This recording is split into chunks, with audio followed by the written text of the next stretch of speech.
7 धतूरे, कितने धतूरे लेना है? 7 धतूरे। कोई सी भी शिवरात्रि से मतलब महीने में एक बार शिवरात्रि आती है, प्रत्येक महीने आती है। किसी भी शिवरात्रि के दिन 7 धतूरे लेकर एक धतूरे में मौली, लच्छा, नाड़ा लपेटकर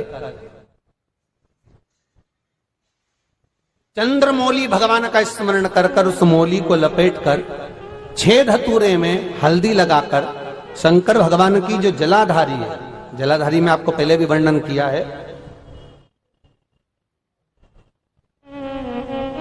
शंकर भगवान का ये शिवलिंग है, ये जलाधारी है, ये भगवान का जल निकलने का स्रोत, चरणारविंद का भाव।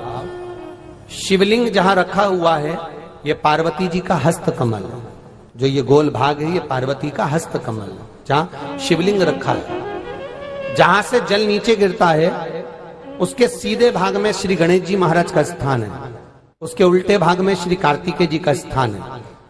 जलाधारी के सामने एक मोटी सी लाइन होती है, कहीं सांप बना होता है, कहीं स्थान बना होता है। जो मोटी सी लाइन है ये शंकर भगवान की सबसे छोटी लड़की अशोक सुंदरी का स्थान है। जलाधारी के ऊपर जो 3 टेकी लगी है ये भृगु ऋषि का, भृंगी गण का स्थान है।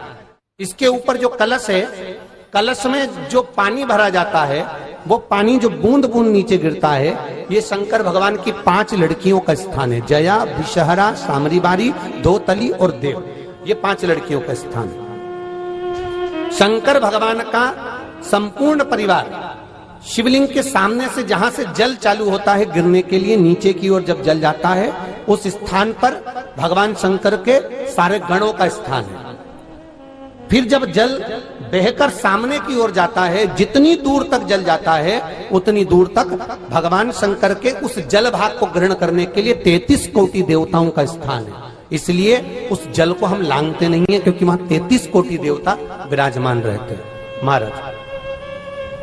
तो जो बीमारी डॉक्टर ने बता दी और बहुत बड़ा रोग हो गया और शरीर में कष्ट है, ठीक नहीं हो रहा, चाहे लीवर से जुड़ा हो, चाहे किडनी से जुड़ा हो, चाहे कैंसर से जुड़ा हो, और मान लो शरीर में कहीं गांठ भी हो गई है और वो मिटी नहीं रही हो, तो महाराज निवेदन है 7 धतूरे, एक धतूरे पर मौली लपेटकर वो शंकर जी के शिवलिंग के ऊपर चढ़ाना।